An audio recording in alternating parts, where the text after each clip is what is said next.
mechanical action to gain. எதுக்காக இந்த spiritual sadhana is very very important for a sadhaka அப்படின்னா, because இந்த கர்ம யோகம் தான் ஞான யோக யோக்கியதாவை ஒருத்தருக்கு தரக்கூடியது.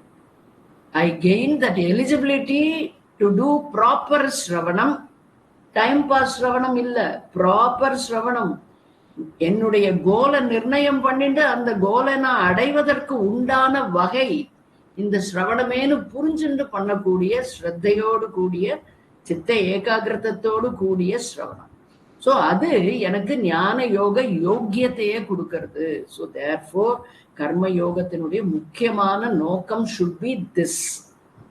Only then it becomes spiritual sadhana. We know what is karma. So we are not going to deal. Now, 7வது அத்தியாயம் பகவான் சொல்றார். இந்த 7வது அத்தியாயம் மட்டும் இல்லாம 7லிருந்து 12 வரைக்கும் தத்பதத்தை பத்தி பகவான் நம்மளுக்கு டீச் பண்ண போறார். The teaching, first 6 chapters பகவான் நம்மளுக்கு துவம்பதத்தை பத்தி விளக்கங்கள் கொடுத்தார். இப்போ 7லிருந்து 12 வரைக்கும் 6 அத்தியாயங்கள்ல தத்பதத்தினுடைய விளக்கத்தை எக்ஸ்பிளனேஷன்ஸ் நம்மளுக்கு கொடுக்க போறார். He is going to talk in detail about தத்பதம். தத்பதத்தை பத்தி எப்படி சொல்ல போறாருன்னு பார்க்கலாம். இதுலயும் பகவான் 3 விதமான டாபிக்ஸா ஹைலைட் பண்ண போறார். 7லிருந்து 12 வரைக்கும் பகவான் is going to deal with the topic. 3 விதமான டாபிக்ஸ். ஒன்னு ஈஸ்வர ஸ்வரூபம். தத்பதம் அப்படின்னாலே சகுணமா இருந்தா அது பகவான் ஈஸ்வரன்னு சொல்றோம், நிர்குணமா இருந்தா அது பிரம்மம்னு சொல்றோம். So இந்த இடத்துல ஈஸ்வர ஸ்வரூபம் is first discussed. Like how in ஜீவ ஸ்வரூபம் there were 2. One is நாம ரூபத்தோடு கூடிய பஞ்சபூத assemblage called the individual, and அதனுடைய essential நேச்சரான ஆத்மஸ்வபாவம் சைதன்ய ஸ்வரூபம். இங்கேயும் ஈஸ்வர ஸ்வரூபம் will have the essential nature of Bhagavan. The essential nature of Bhagavan cannot be different from Jiva's essential nature. படிப்போம் அதையும் நம்ம. ஈஸ்வர அனுகிரக, அங்க ஜீவ பிரயத்தனம், இந்த இடத்துல ஈஸ்வர அனுகிரகம் 2வது டாபிக். So what is ஈஸ்வர அனுகிரகம்னு கேட்டோம்னா, what is a vital role பகவானுடைய grace plays in every individual's life. With the individual effort, ஜீவ பிரயத்தனத்தோடு கூடி ஈஸ்வரனுடைய அனுகிரகமும் நமக்கு இருக்கும் போது ரெண்டுமே they play a very vital role in anything and everything in our life. அது மெட்டீரியலிஸ்டிக்கா இருந்தாலும் சரி, ஸ்பிரிச்சுவலா இருந்தாலும் சரி, இதுக்கு ரெண்டுமே அவசியம். ஜீவனுடைய எத்தனமும் பிரயத்தனமும் தேவை, அதே மாதிரி ஈஸ்வரனுடைய அனுகிரகமும் தேவை. ஸோ அது நம்ம இந்த ஈஸ்வர அனுகிரக அப்படிங்கிற டாபிக்ல பகவான் நம்மளுக்கு சொல்லி தருவார். 3வது டாபிக் இஸ் ஈஸ்வர உபாசனம். ஸோ கிருஷ்ணா இந்த இடத்துல எதை ஹைலைட் பண்றாருன்னு கேட்டா, உபாசனா சாதனா.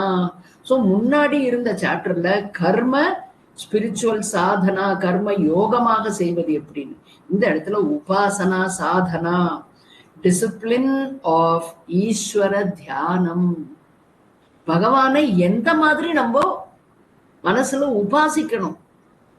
உபாசனம் நம்ம எல்லாருக்குமே தெரியும். நம்மளாம் உபாசனம் அப்படின்னா பூஜை பண்றதோட சரின்னு நினைக்கிறோம். உபாசனம்னா உப ஆசனம், பகவானுக்கு மிக அருகாமையில் நாம் இருப்பிடத்தை வைத்துக் கொள்வது. We should be there all the time, closest to Bhagavan possible. எப்படி இருக்க முடியும் closest to Bhagavan possible அப்படின்னா, அதுக்கு நம்மளுக்கு ஈஸ்வரன்னா யாரு, ஈஸ்வரன்னா எங்க இருக்காரு, ஈஸ்வரன் எப்படிப்பட்டவர் எல்லாம் தெரிஞ்சுட்டா தானே அது வரும். ஸோ இந்த 7, 5, 6, 7லேருந்து 12 வரைக்கும் பகவான் நம்மளுக்கு அதனுடைய டீட்டெயில்ஸை ரொம்ப அழகா சொல்லி தரப்போறார். அழகான நம்ம சொல்றதுக்கு என்ன விஷயம் காரணம் அப்படின்னா, நம்ம புரிஞ்சுக்கிற மாதிரி இருக்கிறதுனால. எது நம்ம ரொம்ப அப்ரிஷியேட் பண்ணுவோம், whichever is very clear to us. இல்லாட்டா என்ன சொல்லுவோம், எல்லாம் சொல்றாங்க ஆனா ரொம்ப கஷ்டம், அந்த மாதிரிலாம் எப்படி நம்ம புரிஞ்சுக்க முடியும் அப்படின்னு. ஸோ பகவான் is now not only buying the grocery, he is also preparing the food, and he doesn't stop there. He is also feeding that food for us.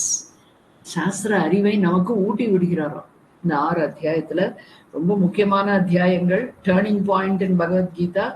Because ஜீவனை பத்தி மட்டும் தெரிஞ்சுட்டு பிரயோஜனம் இல்லை, இந்த ஜீவனுக்கு ஆதாரம்னு சொல்லப்படுற அந்த ஈஸ்வரனையும் பத்தி நம்ம தெரிஞ்சுக்கணும். அதனால the discipline of ஈஸ்வர தியானம் is called உபாசன சாதனா. இதுல பர்டிகுலரா சகுண உபாசனத்தை பத்தி சொல்லப்படுற. சகுண உபாசனம் மீன்ஸ் சகுண தியானம். சகுணத்தை பத்தி நிறைய சொல்ல போற. சகுணம் என்னன்னு தெரிஞ்சுட்டோம்னா ஆட்டோமேட்டிக்கா நம்மளுக்கு நிர்குணத்தை பத்தி கேள்வி வரும். அதை அவர் ரொம்ப சிம்பிளா சொல்லிடுவார். சட்டில் விஷயம். பஷ்யதி சக ஏவ பஷ்யதி. The prepared mind will immediately absorb that clear knowledge அப்படிங்கிற விதத்துல. இதுதான் இந்த 3 டாபிக்ஸை பத்தின basic essential clarity we should carry with us. Not only 7வது அத்தியாயம் 12வது அத்தியாயம் வரைக்கும் இந்த 3 தலைப்புகளும் நம்ம மனசுல இருந்துட்டு இருக்கணும். இந்த 3 மாத்திரம் இருந்தா போறாது. முதல் 6 அத்தியாயத்தினுடைய 3 தலைப்புகளும் அதை பகவான் நம்மளுக்கு விளக்கி சொன்ன விதமும் நம்ம மனசுல இருந்துட்டு இருக்கணும். அப்பதான் இந்த கீதை உபயோகமா இருக்கும். ஏன்னா this is not for mainly study, it is meant for அபியாசம், practice. The way of life is Srimad Bhagavad Gita. Way of life is to practice whatever is blessed to us in the form of knowledge by Bhagavan himself. Okay, so all this we'll have. So 7வது அத்தியாயத்துல முதல் 3 ஸ்லோகங்கள் எதை சொல்றாருன்னு பார்த்தோம்னா, he is giving an introduction to the subject matter. எல்லாத்துலயுமே அப்படிதான் இருக்கும். இன்ட்ரோடக்ஷன் ஆரம்பிச்சோம்னா we should always focus on what is going to be further டீட்டெயிலா டிஸ்கஸ் பண்ண போறது என்னங்கிறத ஒரு நட்ஷல்ல சொல்றது. ஸோ இந்த ஃபர்ஸ்ட் 3 ஸ்லோகத்துல Bhagavan is going to talk about the subject matter. என்னது? The nature of Bhagavan Ishvara. ஞானம் of knowledge of the nature of Bhagavan. அதுதான் நம்மளுக்கு இந்த ஃபுல் இதுலயும் இந்த தத்பத விசாரம் பண்ணக்கூடிய 6 அத்தியாயத்திலையும் எசென்சியலா அவர் நம்மளுக்கு சொல்ல போறது ஃப்ரம் வேரியஸ் ஸ்டாண்ட் பாயிண்ட்ஸ். அதுவும் நம்ம பார்க்கணும். ஒவ்வொரு அத்தியாயத்தினுடைய நோக்கம் will be appearing in different forms, but the essential communication will be only about this, the essential nature of Bhagavan. ஈஸ்வர ஸ்வரூப ஞானம். இந்த ஞானம் சப்தம் ரொம்ப முக்கியம் அங்க. ஏன்னு பார்க்க போறோம்.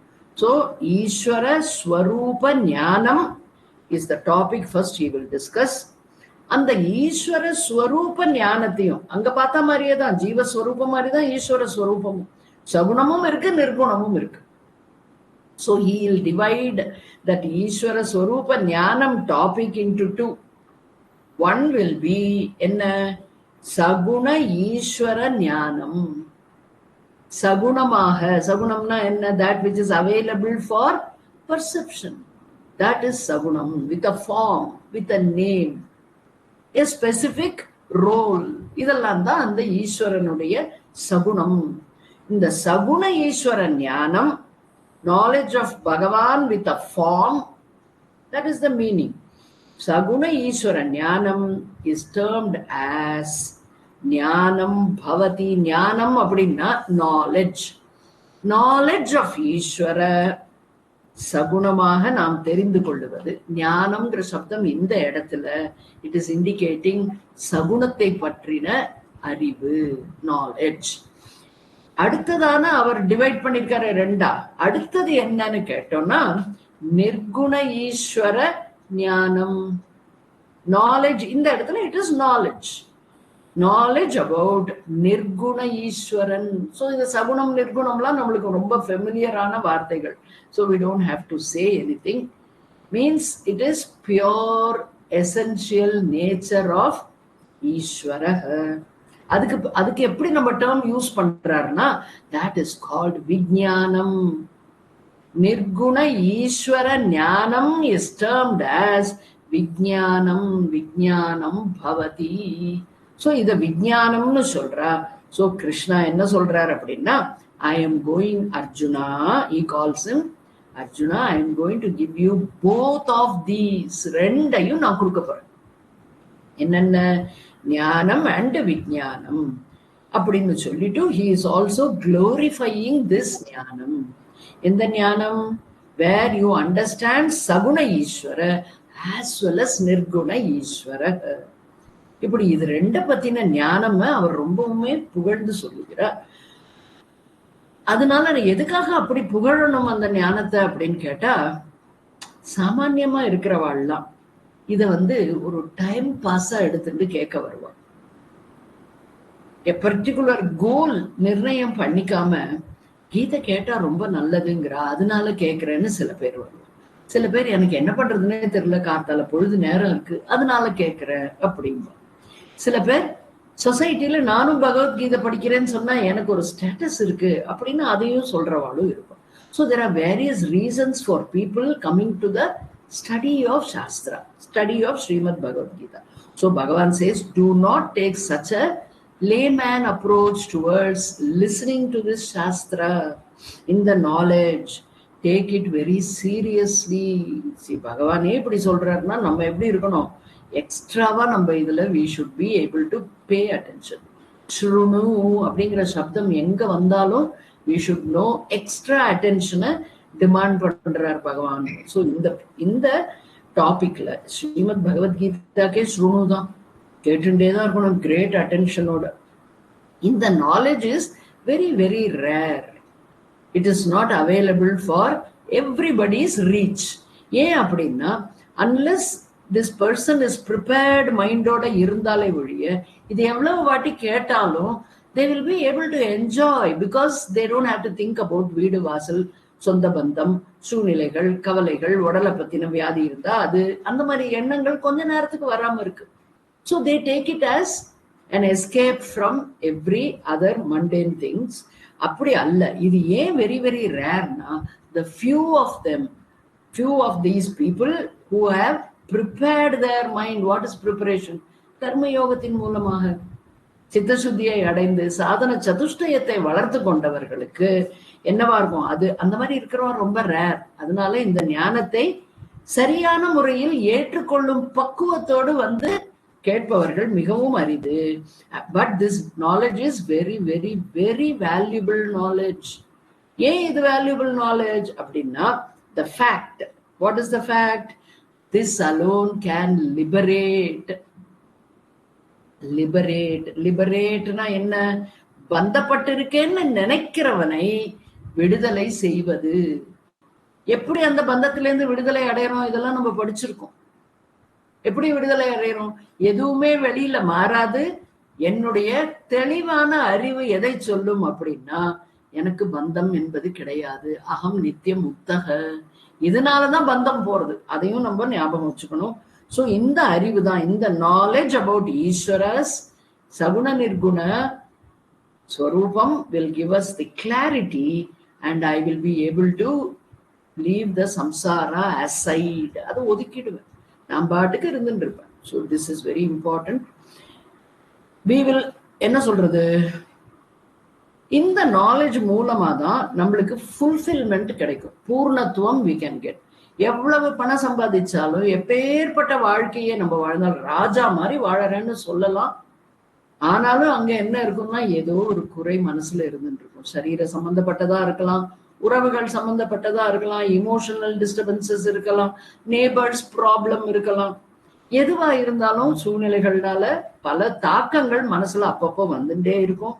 Therefore, at all levels, at emotional as well as intellectual levelல இந்த சாஸ்திரம் மட்டுமே, இந்த ஞானம் மட்டுமே தீர்வாக அமைகிறது பந்தத்திலிருந்து விடுபட.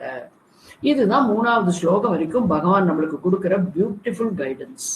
How the construction of the rest of the 6 அத்தியாயம் தத்பத explanation is going to be அப்படிங்கிறத நம்ம புரிஞ்சுக்கிறோம். 4வது ஸ்லோகத்திலிருந்து 12வது ஸ்லோகம் வரைக்கும் அடுத்த சப்ஜெக்ட் மேட்டர். நம்மளோட ஃபர்ஸ்ட் சப்ஜெக்ட் மேட்டர்ல 2ஆ பிரிச்சிருக்காரோ, ஈஸ்வர சகுண ஸ்வரூபம் அண்ட் ஈஸ்வர நிர்குண ஸ்வரூபம். So first he is going to take Saguna Ishvara. ஈஸ்வரனுடைய ஸ்வரூபத்தை பத்தி the main topic of chapter 7 as well as the rest of the other 5 chapters also is this topic, ஈஸ்வர ஸ்வரூபம். So இந்த இடத்துல, and it culminates in Bhakti Yoga, 12வது அத்தியாயத்துல culmination of the clear knowledge about ஈஸ்வர சகுண நிர்குண understanding. இதுல எப்படி ஆரம்பிக்கிறார்னு பார்ப்போம். முதல்ல கிருஷ்ணா எப்படி டிஃபைன் பண்றார் ஈஸ்வரனை. ஸோ நம்ம மனசுல என்ன கேள்வி வரணும்? What is ஈஸ்வரஹ? ஈஸ்வரன்னா என்ன கேட்கிறோம். உடனே பகவான் என்ன சொல்றார்? ஈஸ்வரன் is that one principle. Don't think there are many ஈஸ்வரஸ். There is one and that one alone is ஈஸ்வரஹ. ஆனா அந்த ஈஸ்வரன்ல ரெண்டு விதமான ஆஸ்பெக்ட் இருக்கு. That ஈஸ்வர which is one only has two aspects in it. What are the two aspects? Features அப்படி வேணாலும் சொல்லலாம், அம்சம்னு சொல்லலாம். ரெண்டு அம்சங்கள் அந்த ஈஸ்வரனிடத்தில் அமைந்திருக்கிறது. அது என்னன்னா, one is known as para prakriti, the other one is called apara prakriti. As usual, I am not going to bring in the shlokas because 1.5 மணி நேரம், I don't want to take another day of your time also. So கூடிய மட்டும் இதுல முடிக்கிறதுக்கு முயற்சி பண்ண போறேன். Okay, அதனால ரொம்ப ஸ்லோகங்கள் நான் கோட் பண்ணல. மாமா has taken care of giving you beautiful explanations. அதனால we will just go through the topics. Okay, so ஈஸ்வர is that one principle which consists of ரெண்டு விதமான அம்சங்கள், para prakriti and apara prakriti. Para prakriti is called spirit or consciousness principle. Consciousness principle. And apara prakriti நமக்கு உடனேவே தெரியும் என்ன, matter principle. So one is para prakriti, consciousness principle. The other is apara prakriti, which is matter principle. இது ரெண்டுமே அந்த ஈஸ்வரனிடத்தில் அமைந்திருக்கிறது. Means ஈஸ்வர is nothing. என்னன்னு பார்ப்போம். இந்த பரா பிரகிருதி அண்ட் அபரா பிரகிருதியில ஒரு காமன் ஃபீச்சர் இருக்கு ரெண்டுத்துக்கும். They are totally poles apart. பரா கேன் நெவர் பி அபரா, அபரா can never aim to become பரா ஆல்சோ. பட் இது ரெண்டுத்துக்கும் there is one common feature. ரெண்டுத்துக்கும் பொதுவான சில விஷயம் இருக்கு. அதுல முதல்ல என்னன்னா, இரண்டுமே அனாதி. அனாதினா we don't know when they came into being. எப்பொழுது அது வந்தது தெரியாது. ஏன் வந்ததே இல்லை, இரண்டும் இருந்துட்டே இருக்கு அப்படின்னு அர்த்தம். So matter principle and consciousness principle, they are both அனாதி, பிகினிங்லெஸ். அடுத்தது consciousness principle is never creatable. அதை நீ உற்பத்தி செய்ய முடியாது. It can never be created. It is eternally available. Not only it cannot be created, எட்டர்னல்னா இன்னொன்னு என்ன, அந்தமும் இல்லாதது, முடிவும் இல்லாதது, ஆரம்பமும் தெரியாது, முடிவும் கிடையாது. therefore it is eternal principle. So அதை எப்படி நம்ம புரிஞ்சுக்கணும்னா, consciousness principle, otherwise called para prakriti, is anadi chetana tattvam. Anadi chetana tattvam. Then matter principle இருக்கு, அது என்னன்னு தெரிஞ்சுக்கணுமே. என்ன, it is also never created. So these two are the common features. ஒன்னு anadi, இன்னொன்னு they are not created. Both the consciousness principle para prakriti and matter principle apara prakriti, they don't have beginning and they can never become creatable. அது சிருஷ்டி பண்ண முடியாது. அப்போ இதுக்கு என்ன பேருன்னா, this is anadi achetana tattvam. Matter principle apara prakriti is anadi achetana. We know what is chetanam and achetanam. Chetanam is chit swarupam, achetanam is achit. அவ்வளவுதான். So அச்சேதன தத்துவம். ஸோ அப்போ அனாதி சேதன தத்துவம், இதுதான் ஆன்சர் டு வாட் இஸ் ஈஸ்வர. ஈஸ்வரன்னா என்னன்னு கேட்டோம்னா, திஸ் இஸ் தி ஆன்சர். என்ன, அனாதி சேதன தத்துவம் பிளஸ் அனாதி அச்சேதன தத்துவம் இஸ் ஈக்குவல் டு என்ன, anadi ishwaraha. So the two aspects of chetana achetana as para prakriti and apara prakriti present in Ishwara. Ishwaran is a total of addition sign வந்தாலே total தானே வரணும். So total of para and apara prakriti together. So that is Ishwaraha. This is what we have to understand as nature of Ishwaraha. But எந்த ஈஸ்வரன் matter வந்துடுத்துனாலே அது சகுண ஈஸ்வரன். So சகுண ஈஸ்வரனை தான் முதல்ல நம்மளுக்கு கிருஷ்ணா சொல்றார். இந்த சகுண ஈஸ்வரனுடைய நாலேஜ் ஆஸ் பரா பிரகிருதி பிளஸ் அபரா பிரகிருதி, அனாதி சேதன தத்துவம் பிளஸ் அனாதி அச்சேதன தத்துவம், விச் இஸ் அனாதி ஈஸ்வரக. அவருடைய இன்னொரு ஆங்கிள்லையும் நம்மளுக்கு பகவான் எக்ஸ்பிளைன் பண்றார். Additional very important knowledge he gives. என்ன அப்படின்னு பார்த்தோம்னா, திஸ் மிக்சர் ஆஃப் பரா அபரா பிரகிருதி விச் இஸ் அனாதி ஈஸ்வரக is that Ishvara alone manifests as the entire creation, the entire universe, everything that is perceivable.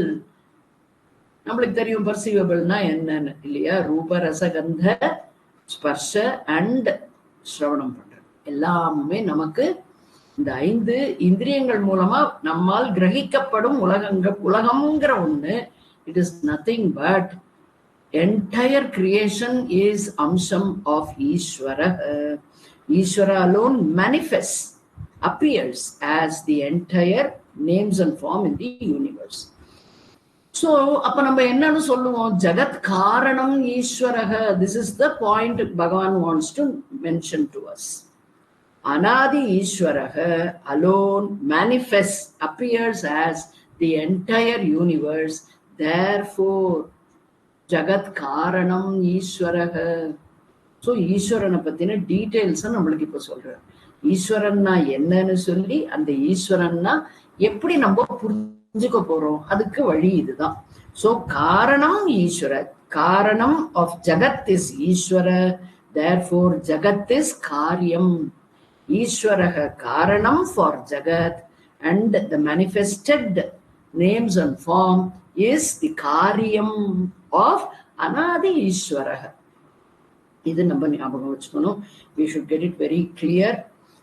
What we should get clear? ஈஸ்வரன் அப்படிங்கிறவர் சிருஷ்டி ஸ்திதி லய கர்த்தாவா இருக்கிறவர். ஸ்ரீமத் பாகவதத்துல வரும்.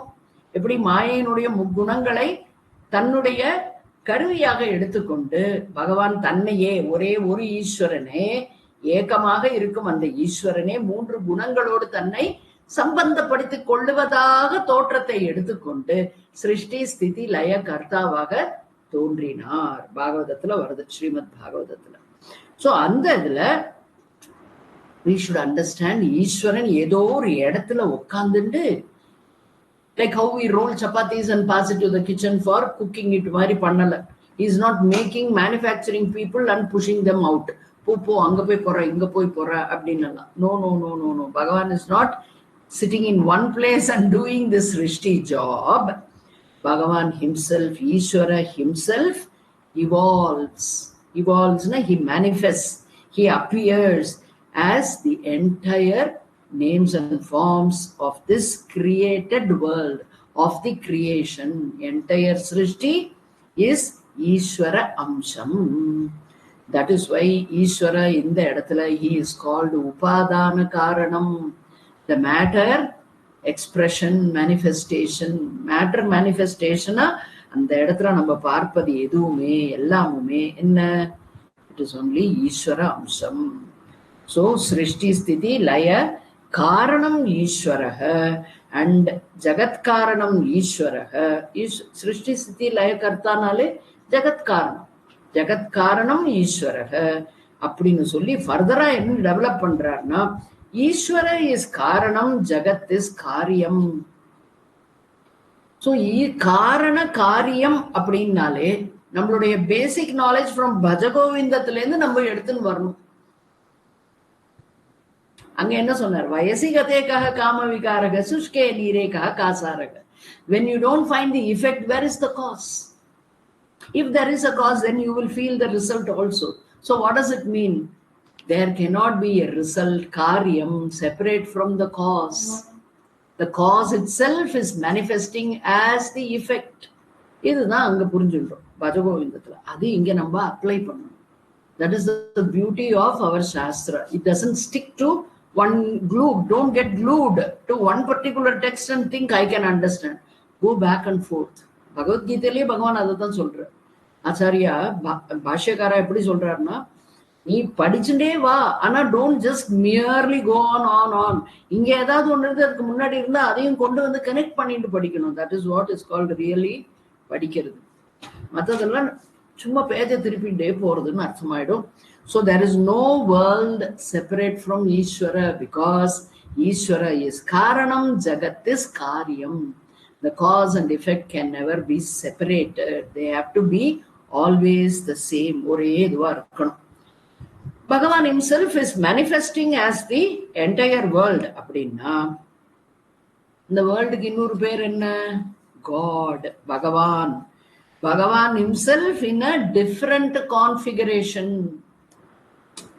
Different configuration. ஏன் அப்படின்னா நம்ம எல்லாரும் தத்துவபோத பாடத்தை ஞாபகத்துக்கு கொண்டு வரணும். என்ன அப்படின்னா, ஈஸ்வரனுக்கு என்ன டெபினிஷன் கொடுத்திருக்கானா, விசுத்த சத்துவ மாயையோடு சேர்ந்த பிரம்மமே ஈஸ்வரன்.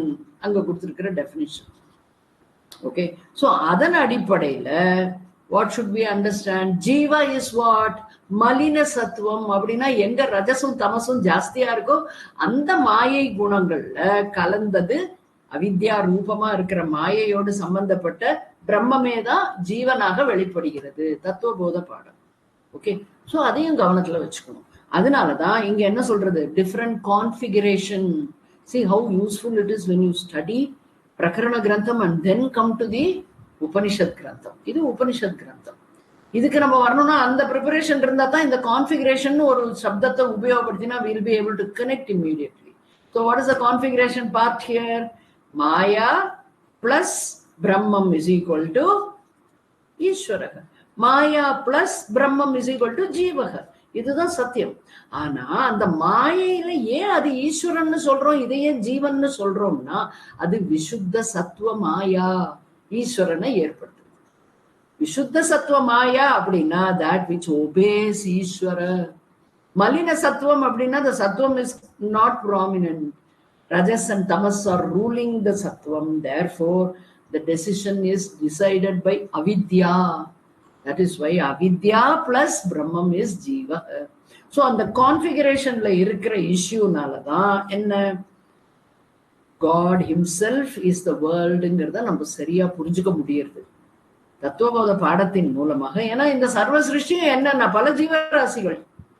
அந்த ஜீவராசிகளோட கான்ஃபிகரேஷன் என்னன்னா அவித்யா பிளஸ் பிரம்மம் which is ஜீவ.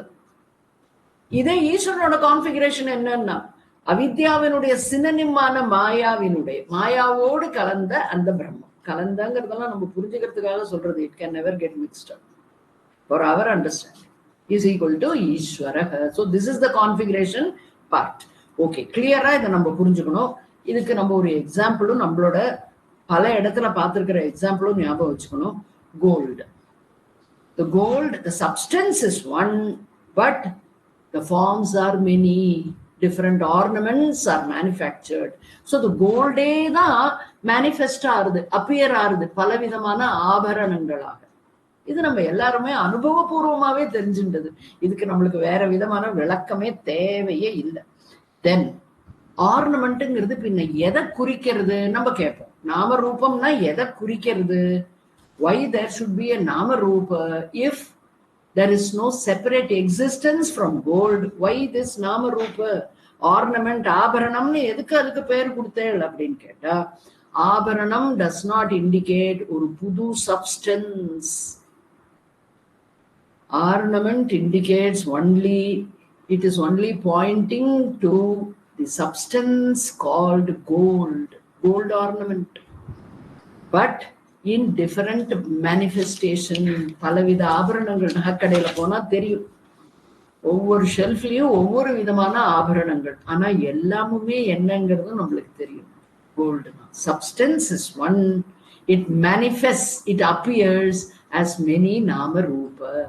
Take it for this main concept also. இதை எக்ஸாம்பிளா உபயோகப்படுத்தி அன்றாடமே நம்ம இதை கனெக்ட் பண்ணிட்டே இருக்கணும். சரீரத்தை பார்க்கிற போதும் அதுதான் ஞாபகம் வரும். That is the joy of study of Shastra at a higher level. constantly engaging our mind into this concept connectivity. அது ஞாபகம் வச்சுக்கணும். இது எப்படி இந்த மாற்றங்களை நம்ம புரிஞ்சுக்கிறது, அது ஒரு கேள்வி யாருக்காவது வந்தா பகவான் says there is a difference only in avastha. அவஸ்தா பேதக ந வஸ்து பேதம். அவஸ்தால தான் பேதம், ஸ்டேட்ல தான் பேதம், நாட் இன் தி சப்ஸ்டன்ஸ் வஸ்து அப்படிங்கிறது. எசென்ஷியல் நேச்சர்ல there is no பேதம். The பேதம் is only in அவஸ்தா that decides. அவஸ்தானா ஸ்டேட். ஜாகிரத் சொப்ன சுசுப்தி அவஸ்தான்னு பாக்குறோமோ அந்த மாதிரி. இந்த இடத்துல ஆனா வேற என்ன எக்ஸாம்பிள்னா ஐஸ், வாட்டர் அண்ட் ஸ்டீம், மூணுடைய சப்ஸ்டன்ஸும் ஜலம்தான். ஆனா மூணுமே வெவ்வேறு நிலைகளில், வெவ்வேறு ஸ்டேட்ல, வெவ்வேறு அவஸ்தால வேறு விதமாக வெளிப்படுகிறது. அதேதான் manifestation of water in a solid form is called ice. In the liquid form it is called water, and in the gaseous state it is called steam. அவ்வளவு. ஸோ இந்த மாதிரி சின்ன சின்ன எக்ஸாம்பிள்ஸ் எல்லாம் நம்ம வாழ்க்கையில அனுபவமா புரிஞ்சுட்டோம்னா தென் லைஃப் பிகம்ஸ் எ லீலா. பகவான் அவதார லீலா மாதிரி நம்மளோட ஜீவனுக்கும் அது லீலையா போயிடும். It will not become a mundane task. ஐயோ இதெல்லாம் பண்ண வேண்டியிருக்கு அப்படியெல்லாம் ஆகவே ஆகாது. You never become restless. Therefore Krishna says, hey Arjuna, don't take the world for granted and don't look down upon the world also. கீழே பார்க்காத மீன்ஸ் அதை ஏதோ ஒரு சாமானியமானது. ஏன்னா நான் சாஸ்திரம் படிக்க ஆரம்பிச்சிட்டேன், இதெல்லாம் துச்சம் அப்படின்னு நீ பார்க்க கூடாது அர்ஜுனா. ஏன்? Because world is as it is. என்ன? ஈஸ்வர அவதாரம், விஸ்வரூப அவதாரம். அதைத்தான் சொல்றோம் விஸ்வரூப தர்சனம்னு 11வது அத்தியாயத்துல படிப்போம். அதுவும் இந்த பக்தியோட இதுல தானே வருது எல்லாமே. இந்த டாபிக்ல தானே 7லேருந்து 12 வரைக்கும். ஸோ விஸ்வரூப தர்சனம்னா சகுண தர்சனம், சகுண ஈஸ்வர தர்சனம். அதைத்தான் இங்க சொல்றார் அவர். இந்த சர்வ சிருஷ்டியுமே ஈஸ்வரனுடைய அவதாரம், அம்சம் அவதாரம். ஸோ அவதார விஸ்வரூப அவதார which is accessible to everybody. யாருக்கெல்லாம் இந்த சர்வம் பிரம்மமயம் ஜெகத்துங்காம சர்வம் என்னது வாசுதேவ சர்வம் இதி அப்படின்னு பார்க்கக்கூடிய வாளுக்கு, ஈஸ்வரனை எல்லாத்துலயுமே பார்க்கக்கூடிய வாளுக்கு என்னன்னா it is accessible. Bhagavan is available 24/7 everywhere. But I should have that என்ன சொல்றது brilliance to locate Bhagavan in everything. Bhagavan is everywhere. நான் தான் அந்த பழக்கத்தை எனக்குள் கொண்டு வரணும். அதுக்கு இந்த knowledge is very very very essential. The equation should be correctly understood. So understand the world is very divine. So உலகத்தை நீ துச்சமா பார்க்காத Arjuna. Understand the world is very divine because it is Bhagavan himself appearing as many names and forms. எல்லாவற்றிலும் நான் என்னுடைய பகவானை பார்க்க ஆரம்பிக்கிற போது என்னுடைய பக்தி பூர்ணமானதாக இருக்கிறது. இதுவும் முக்கியமா நம்ம கண்டுபிடிச்சுக்கணும். அதுக்கப்புறமா சப்போஸ் இந்த world is manifestation of god, Bhagavan அப்படின்னா வாட் ஷுட் தேர் பி? ஈஸ்வரன்னா என்ன ஈக்குவேஷன் பார்த்தோம்? பரா பிரகிருதி பிளஸ் அபரா பிரகிருதி. பரா பிரகிருத்தினா கான்சியஸ்னஸ் பிரின்சிபிள், அபரானாக்க மேட்டர் பிரின்சிபிள். Therefore ஈஸ்வரனுடைய அம்சமான இந்த சர்வ சிருஷ்டியான இந்த உலகமும் இவைகள் இரண்டும் இருக்கணுமா வேண்டாமா? ஈஸ்வரனே இவைகள்னா கண்டிப்பாக இந்த 2 அம்சமும் அந்த சர்வ சிருஷ்டியிலையும் இருக்கு. பரா பிரகிருதி பிளஸ் அபரா பிரகிருதி இஸ் ஈக்குவல் டு ஈஸ்வரக அப்படின்னா the same equation applies for the world also. Para prakriti plus apara prakriti is equal to Ishwaraha, which is equal to the world. Okay, idu ஞாபகம் வச்சுக்கணும். If Ishwara is a mixture of para and apara prakriti, the world, which is none other than manifestation of Ishwara, is also para prakriti plus apara prakriti. Gold when it is 22 carat and the jewel enna not 22 carat. What is present there? Not 22 carat gold. ஆபரணமா ஆனதுனால அதுல எந்த மாற்றமும் கிடையாது அப்படிங்கறத ஞாபகம் வச்சுக்கணும். இந்த இடத்துல கிருஷ்ணா எதை சொல்லுகிறார்? வாட் இஸ் அபரா பிரகிருதி, வாட் இஸ் ஹியர் அப்படின்னு கேட்டா What is apara prakriti here? இந்த இடத்துல apara prakritina என்னங்கிற கேள்வி நமக்கு வரணும். Because the whole world is para prakriti plus apara prakriti. So first I want to question, what is apara prakriti? So Bhagavan says, the matter principle. So I should know what that is. அப்படின்னா Bhagavan says, நீ எதையெல்லாம் அனுபவிச்சுட்டு இருக்காயோ அதுக்கு பேரு தான் அபரா பிரகிருதி, matter principle. What is எக்ஸ்பீரியன்சபிள், எது அனுபவபூர்வமாக நாமால் உணர முடியுமோ அதற்கு பெயர் அபரா பிரகிருதி, மேட்டர் பிரின்சிபிள். இதை விட நம்மளுக்கு சுலபமா புரிஞ்சுக்கிற மாதிரி பகவான் மட்டும்தான் சொல்ல முடியும், வேற யாராலையும் சொல்ல முடியாது. ஸோ என்ன சொல்றது, அனந்த கோடி நமஸ்காரம் பகவான் ஸ்ரீகிருஷ்ணா வியாச பகவானுக்கு. So, what every individual, எதெல்லாம் அனுபவம் அனுபவம் அனுபவம் நீ சொல்லிட்டு இருக்கியோ, கண்ணால் பார்ப்பது அனுபவம், காதால் கேட்பது அனுபவம், நுகர்ந்து சுவைத்து தொட்டு உணர்வது அனுபவம். இப்படிப்பட்ட அனுபவங்கள் எல்லாமுமே அபரா பிரகிருதியில தான் முடியும். Matter only. World is matter, matter principle only, அபரா பிரகிருதி only. Body is apara prakriti only. Mind is apara prakriti only. Okay. எங்களுக்கு இது போதும், இதெல்லாம் தான் அபரா பிரகிருத்தின்னு தெரிஞ்சுட்டோம். வாட் இஸ் பரா பிரகிருதி?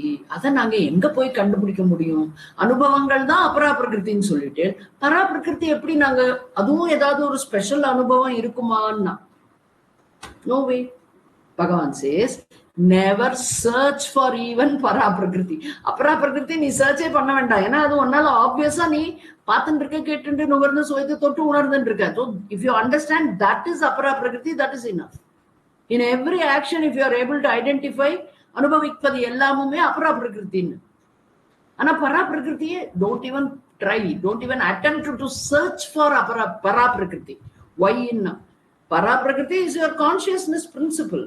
You will never come across para prakriti anywhere. Apara prakriti தடிக்கு விழுந்தா பார்த்துட்டே இருக்கும், பேசிட்டே இருக்கிறதையே அதுதானே பண்ணிட்டு இருக்கும், அபரா பிரகிருதி தானே அது. அப்ப para prakriti, don't even search for it, because you will never be able to access it and communicate with it. You will never be able to come across para prakriti. Then how do I know para prakriti அப்படின்னு கேட்டா, the very searcher, யாரு தேடுகிறானோ அவனே அந்த பரா பிரகிருதி. The very அகம் என்கிற ஐன்னு சொல்றோம்னா நான் அப்படிங்கிறோமே, the experiencer of the world. இப்ப சொன்னோமே அனுபவங்கள்னு, அந்த அனுபவங்களை எல்லாம் அனுபவிக்கிறவன், இந்த the one who experiences the world, the one who experiences the body, the one who experiences the mind, that observer நான், that consciousness principle is para prakriti. The awareness principle is para prakriti. The sakshi chaitanyam is para prakriti. இப்படிதான் அவர் நம்மளுக்கு அதை explain பண்றார். இந்த consciousness principle before creation, after creation, ரெண்டு விதமா சொல்றார். Before creation, this consciousness principle is called Paramatma. Before manifesting as manyness, it is called Paramatma. Then the very same consciousness principle, para prakriti, apara prakriti, in ரெண்டிலும் இதை நம்ம புரிஞ்சுக்கணும். That consciousness principle, the para prakriti, before manifestation as the entire creation, is called Paramatma. The same consciousness principle, the para prakriti, after the manifestation as manyness, as variety, as plurality, names and forms, is called Jivatma, multiple Jivatmas. But Paramatma is one. Okay, we will know. அதுக்கு தான் சொன்னார் சூத்ரே மணிகணா இவ அப்படின்னு. என்னத்தினால? Because that one thread called Atma Chaitanyam alone appears as Paramatma before creation, and it appears as many Jivatmas in and through all the names and forms as a Sutram. எப்படி அந்த நூல் அதுக்குள்ள போறதும் ஆனா யாராலையும் அதை பார்க்க முடியல. மணிகள் தெரிகிறது, ஆனா அந்த நூல் நம்ம கண்ணில் படாது. அதுதான் அழகான வேலை. அப்படிதான் பகவான் அங்க நம்மளுக்கு சொல்லி கொடுத்துருக்க. சிருஷ்டேகே பூர்வம் பரமாத்மா, சிருஷ்டிக்கு முன்னால் பரமாத்மா என்று சொல்லப்படும் அந்த பராபிரகிருதி, சிருஷ்டேகே அனந்தரம், சிருஷ்டிக்கு பின்னால் ஜீவாத்மா இது உச்சியதே. இது சாஸ்திரத்துல சொல்லப்படுற ஒரு statement. It is a fact. Consciousness principle is ever the same. அந்த கண்டெய்னர்ல விடுறதுனால the water cannot become different. குடத்துல இருந்தாலும் ஜலம், சொம்புல வந்தாலும் ஜலம், டம்ளர்ல கொடுத்தாலும் அதே ஜலம். அப்படித்தான் டோட்டாலிட்டிலையும் அந்த consciousness principle is that. Individual கிரியேஷன்ஸ்லயும் அந்த consciousness principle is that. Gold is the same in every ornament. The substance is ever constant. Nama Rupas will constantly change. This we should remember. So, Ishwara Swarupam, Bhagavan discuss பண்ணார் 4-12 வரைக்கும். அந்த டாபிக்கு அப்புறமா பகவான் from shloka number 13 to 19. நான் எதுக்கு shloka number சொல்றேன் அப்படின்னா, நீங்க நோட் பண்ணிட்டா அந்தந்த டாபிக்கை நீங்க கனெக்ட் பண்ணிக்கலாம். அதுக்காக ஸோ 13-19 வரைக்கும் Krishna deals with a very important topic. The topic which we always want to get clarity about. எல்லாருக்கும் அதுல ஒரு ஈடுபாடு இருக்கும். என்னன்னா சம்சார காரணம் ஹேத்து, சம்சார ஹேத்து எது, காரணம் எது, அண்ட் சம்சார பரிகாரம் எது. பரிகாரம்னா நிவர்த்தி. சோ சம்சார காரணம் அண்ட் சம்சார பரிகாரம் என்னங்கிறத பகவான் 13-19 ஸ்லோகம் வரைக்கும் நமக்கு ரொம்ப கிளியரா எடுத்து சொல்லியிருக்க. So what is the cause of samsara? First I should know what is samsara. மாறிக்கொண்டே இருப்பது சம்சாரம் is a generic statement, general definition. But என்னன்னு நம்ம உள்ள போய் பார்க்கணும். அது என்ன சம்சாரம்னா என்னன்னா, the human beings what they call as misery, என்னுடைய கஷ்டம்னு சொல்றதுக்கு பேரு சம்சாரம். கவலைகள் worriesனு சொன்னா அதுக்கு பேரு சம்சாரம். anxieties, that is சம்சாரம். fear, insecurity, இதுக்கு எல்லாத்துக்கும் put together எல்லாம் என்னன்னா that is called samsara. When a person says, I am very anxious, what's going to happen to me after this body drops, who will be near me when I am sick, இப்படி எல்லாம் வந்ததுன்னா ஃபியரும் இருக்கு, இன்செக்யூரிட்டியும் இருக்கு, and also ஆங்ஸைட்டியும் இருக்குன்னா இதுக்கு பேர் தான் சம்சாரம். ஸோ சம்சாரம் இஸ் நாட் சம்திங் எல்ஸ். சம்சாரம் is what you think. So all these things we should remember constantly. Okay, so this misery, human worries, human anxieties, human fear, human mindல வரக்கூடிய insecurity, all this put together is called samsara. இன்னும் என்னெல்லாம் வேணாலும் add பண்ணிக்கலாம், அவளுக்கு எத்தனையோ இருக்கும். So we should remember Krishna diagnoses this samsara. சம்சாரத்தை அவர் விரிவாக நமக்கு சொல்றார். இந்த என்ன டயக்னோஸ்னாலே என்ன, டயக்னோசிஸ்னாலே என்ன, துக்கம். அங்க ஒரு டிசீஸ் இருந்தா தானே டயக்னோசிஸ்க்கு போவோம், இல்லாட்டா நம்ம ஏன் போறோம்? I went for diagnosis அப்படின்னா என்ன அர்த்தம்?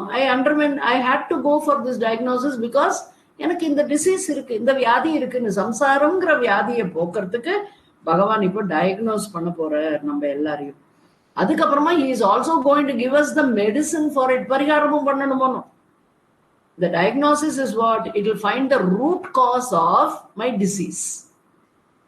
Diagnosis will tell the doctor what is the root cause of the disease. And doctor, accordingly, the doctor will give a prescription, medicine to cure the disease. இதுதானே நம்மளுடைய அன்றாட வாழ்க்கையில பார்க்கிற விஷயம். So பகவானும் அதற்கு வித்தியாசமா சொல்லல. பகவான் is telling us what is okay. He is diagnosing the samsara disease and also he is giving the treatment for the disease, medicine also. So first question, what is the cause of samsara? என்ன சொல்றார் பகவான்? Ishvara or the world, both are same nu நம்ம படிச்சிட்டோம். So we can either say Ishvara or we can say Ulagam. In the Ulagam, it is available in the form of, form nu vandurthunale apara prakriti தான். Para prakriti is formless. Nirguna Ishvara Swarupam is Paraprakriti. Saguna Ishvara Swarupam is Aparaprakriti. So Ishvara or the world, Ulagam, is available in the form of Aparaprakriti, matter, principle. Okay. And also there is what now? There is also Paraprakriti. நம்ம எல்லாருக்குமே தெரியும், சேதனம் இல்லாவிட்டால் ஜடத்தினால் எதுவுமே இயக்கத்திற்கு கொண்டு வர முடியாது. It can never even manifest. முக்குணங்களிலிருந்து பஞ்சபூதங்கள் வெளிவருவது முதல் அந்த பஞ்சபூதங்கள் பெர்முடேஷன் காம்பினேஷன் மூலமா சரீரமானாலும் ஸ்தூலமானாலும் சூக்ஷ்ம சரீரங்களாக சூக்ஷ்ம பஞ்சபூதங்கள் வெளிப்படணும்னாலும் அந்த இடத்துல சேதனம் இருக்கணும். அதனாலதான் ஈஸ்வரன்கிறதே வந்தது.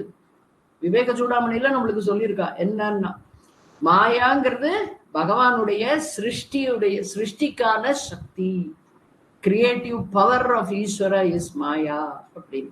ஸோ அதை வச்சுட்டு நம்ம என்ன புரிஞ்சுக்கணும், பரா பிரகிருதி is also present there, activating this names and forms called matter principle or அபரா பிரகிருதி. பட் என்ன ப்ராப்ளம் அப்படின்னா, நம்மளுக்கு பரா பிரகிருத்தியை பத்தின சிந்தனையே வருவதில்லை. We are always constantly connected only with apara prakriti. நம்மளுடைய கவனம் முழுவதுமே அபரா பிரகிருதி மேலதான் இருக்கு.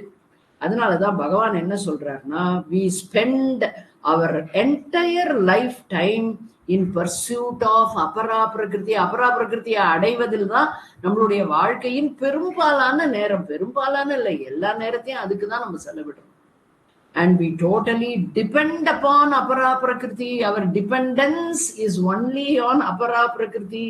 இதெல்லாம் ஐ ஓபனர் ஸ்டேட்மெண்ட்ஸ் பை பகவான். பகவான் நம்மள கண்ணை திறக்கிறதுக்காகத்தான் இதெல்லாம் சொல்லிட்டு இருக்கார். அண்ட் எதுக்கெல்லாம் டிபெண்டா இருக்கும் அங்க? For our happiness, for our security, for our peace of mind, for our fulfilment. எல்லாத்துக்கும் எங்க ஓடுறோம் நம்ம? இந்த உலகத்துல இருக்கிற பொருள்களை நோக்கி, இந்த உலகத்துல இருக்கிற ரிலேஷன்ஷிப், இந்த சரீரத்தை நன்னா வச்சுக்கிறது, இந்த மனசை சந்தோஷமாவே வச்சுக்கிறது, இதுக்கெல்லாம் தான் நம்ம வாழ்ந்துட்டே இருக்கோம். நம்ம வாழ்க்கையே இதுக்குதான் வாழ்ந்துட்டு இருக்கோம். மெட்டீரியல் ஆஸ்பெக்ட் ஆஃப் த வேர்ல்டுல தான் நம்ம டிபெண்டன்சி இருக்கு.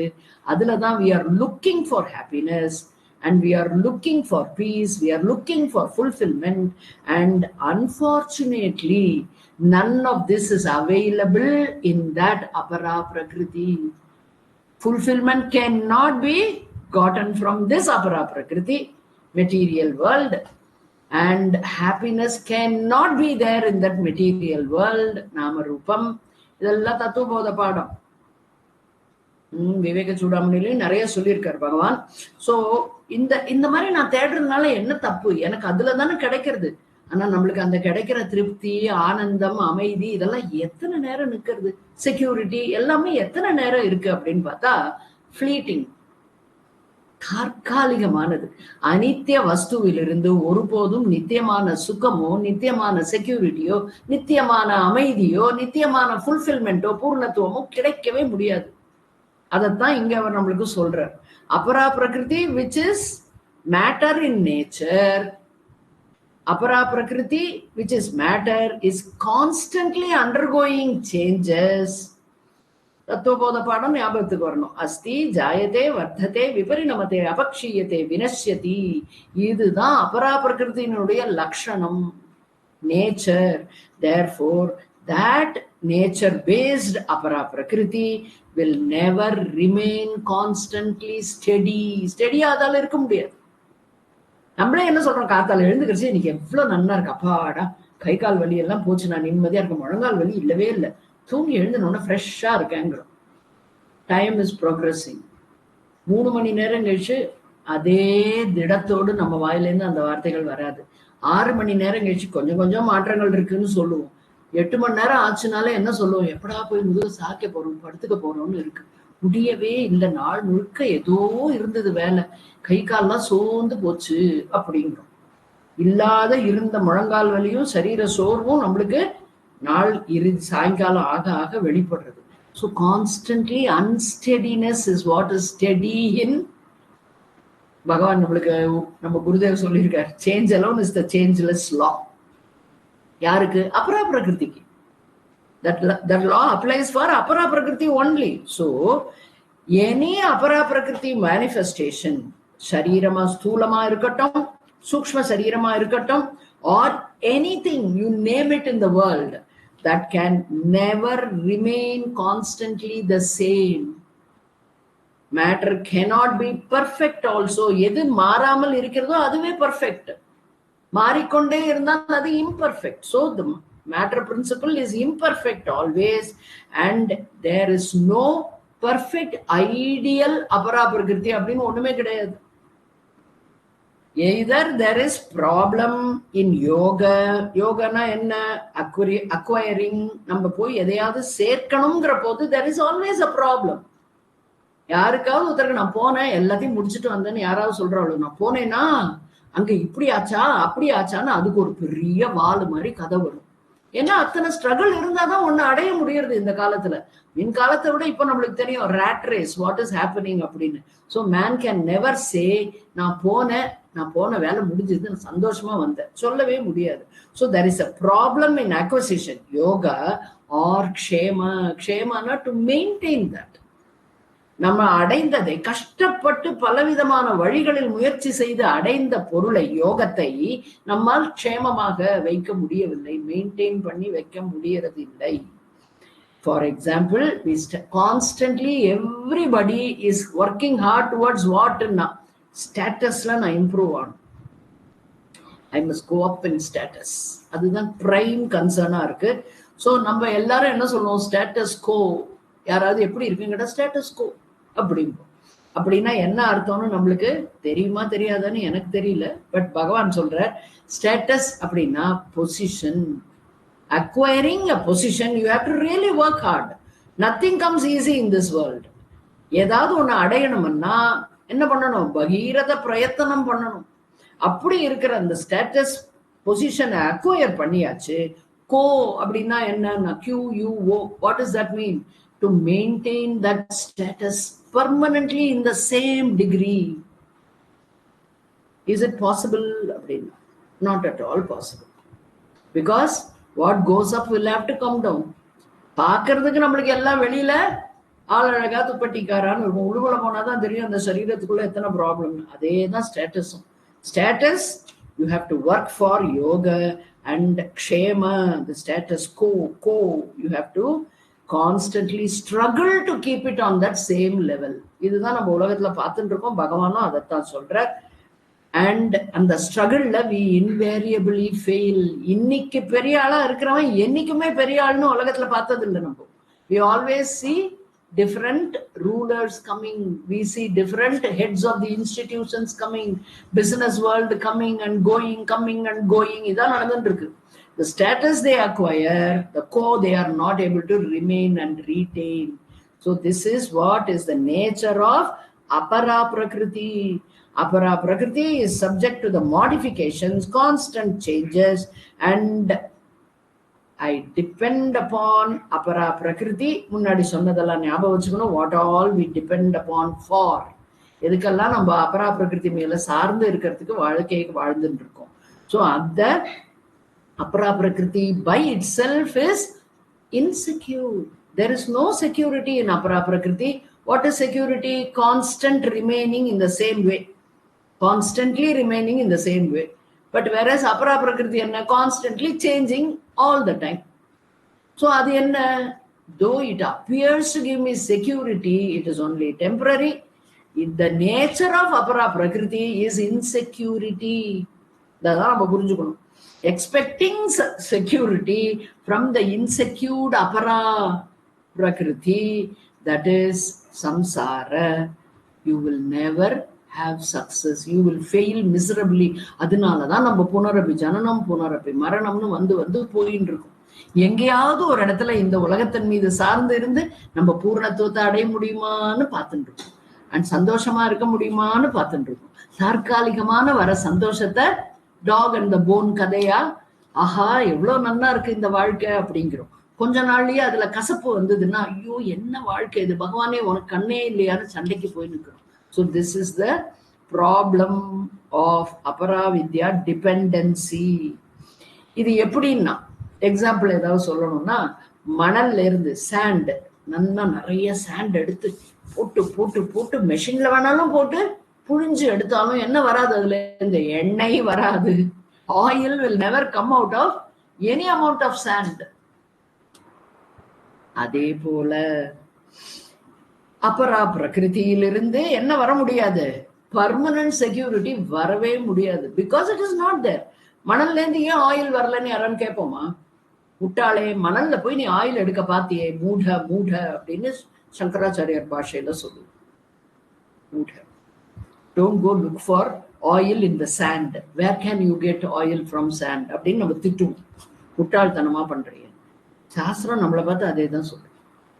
எது அபரா பிரகிருதியில இல்லையோ அதை நீ அபரா பிரகிருதி மூலமா அடையணும்னு போயிட்டே இருக்கியே, என்னைக்கு உன்னோட இந்த புத்தி மாற போறது அப்படின்னு பகவான் கேட்கிறார். Permanent security, permanent happiness, permanent fulfillment you can never get from apara prakriti because it does not have it in it. அந்த அபரா பிரகிருதியில் இவைகள் ஒருபோதும் இல்ல. Impermanency is the nature of apara prakriti. Insecurity is the nature of apara prakriti. So please let go of this erroneous thinking notion அப்படின்னு சொல்றார் கிருஷ்ணா. அதுக்கப்புறம் அபரா பிரகிருதியை சொல்றதே, it doesn't mean you have to reject apara prakriti. என்ன படிச்சிருக்கோம், இந்த உலகமே பகவானுடைய அம்சம்னா don't think this world can be rejected. You don't have to reject it. You don't have to look down upon it because it is Ishvara amsam.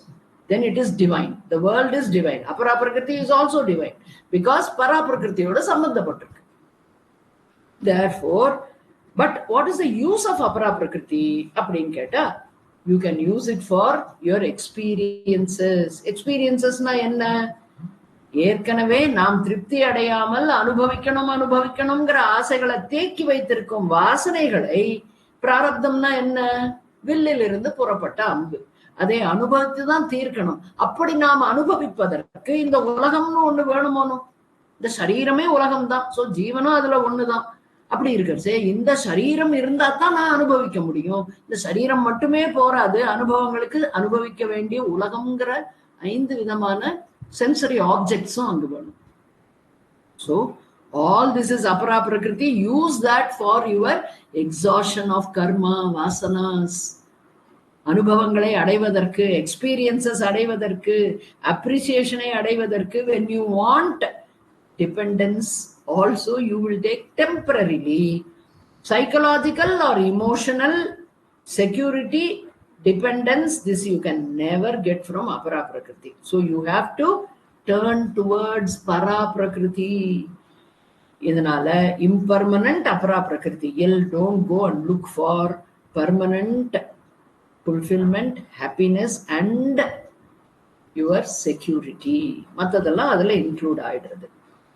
So you have to turn towards the permanent vishayam, and that vishaya vastu is only para prakriti, only vastu which is permanent in this most impermanent apara vidya is 1 minute. Sorry, plug on.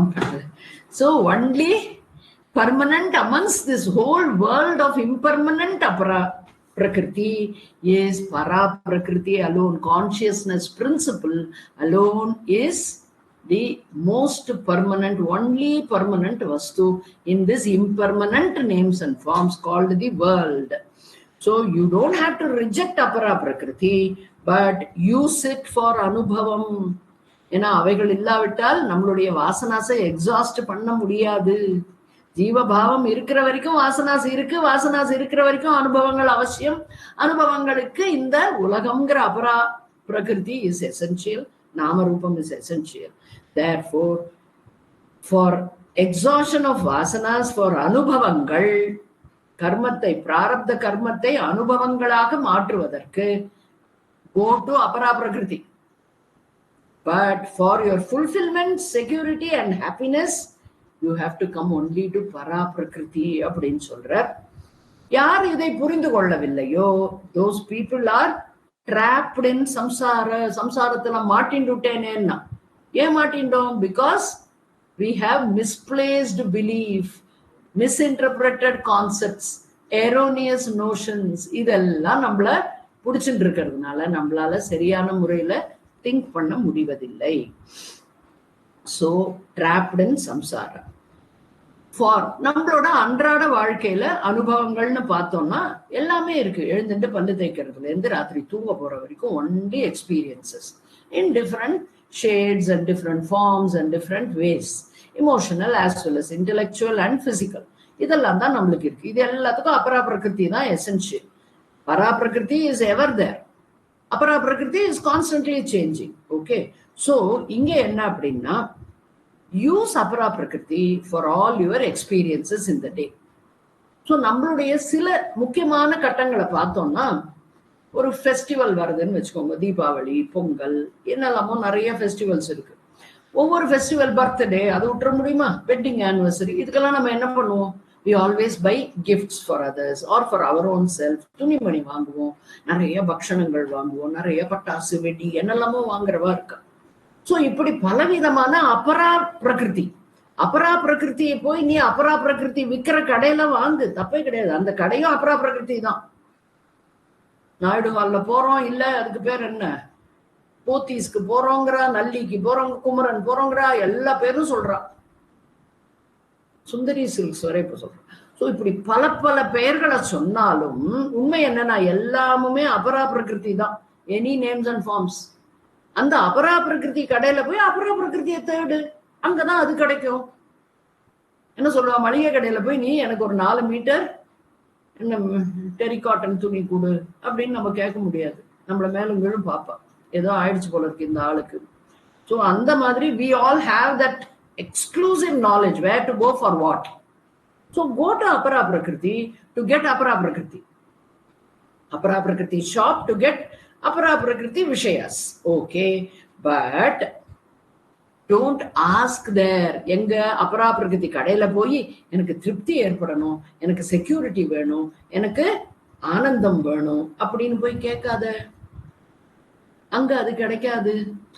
Therefore you should know what to go and ask for in apara prakriti and what to look for, where to look for fulfillment. Where to look for fulfillment you will never find unless knowledge comes to you.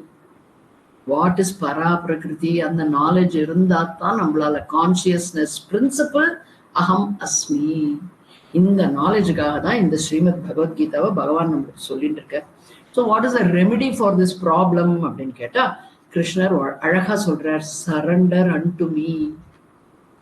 14வது ஸ்லோகத்துல மாயையை பத்தி சொல்லும் போது, தைவி ஹேஷா குணமயி மம மாயா துரத்தியா, கடக்க முடியாத கஷ்டம்தான் இந்த மாயையினுடைய உண்மையான ஸ்வரூபம். அதை எல்லாராலையும் சாமான்யமா கடக்க முடியாது. ஆனால் யாரால முடியும்? தரந்தி தே, யாரு? ஏதாம், யார் அவா?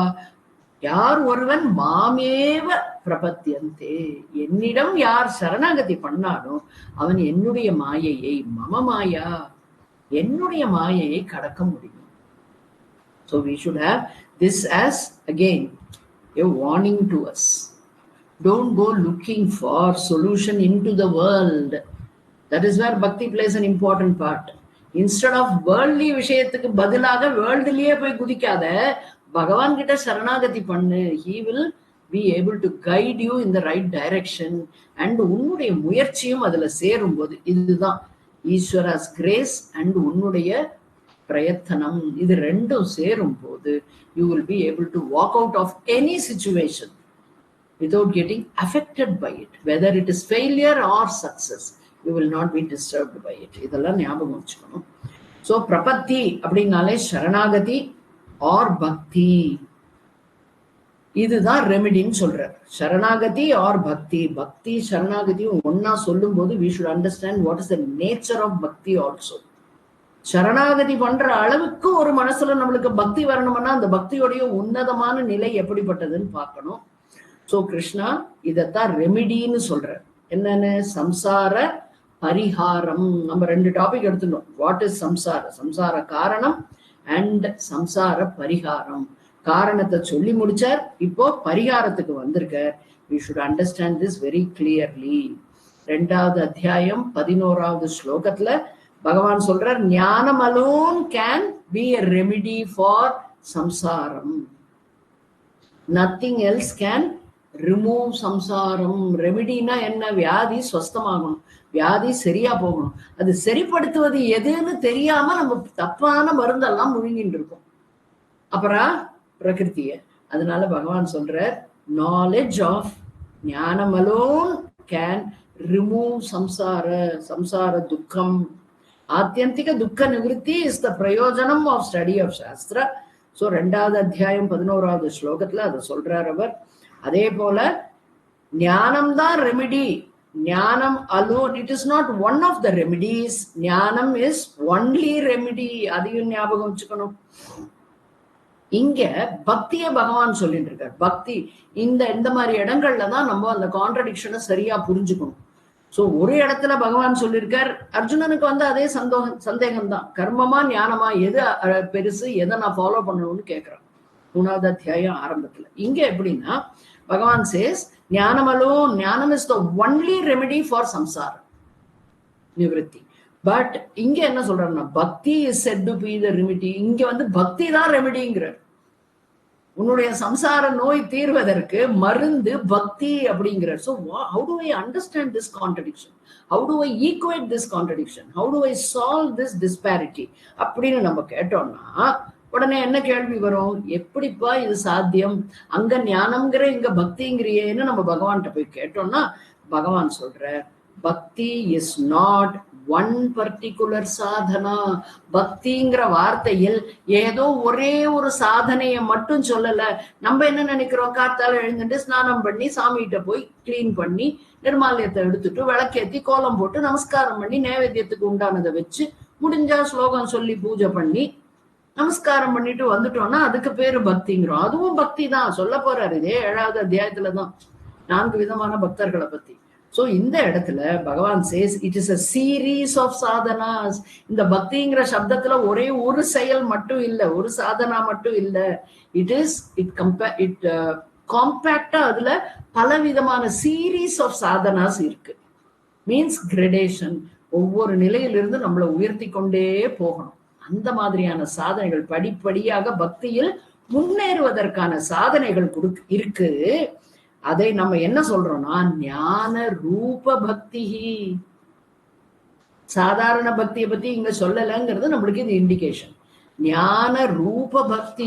அதனாலதான் ப்ரிப்பேர்டு மைண்ட், முமுட்சுத்துவம் எங்க நிறைய இருக்கோ அது அப்படிங்கறதெல்லாம் நம்மளுக்கு இம்ப்ளாய்டா வரும்.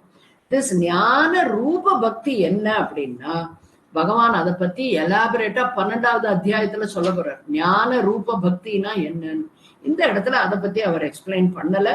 But we should get this point in our mind.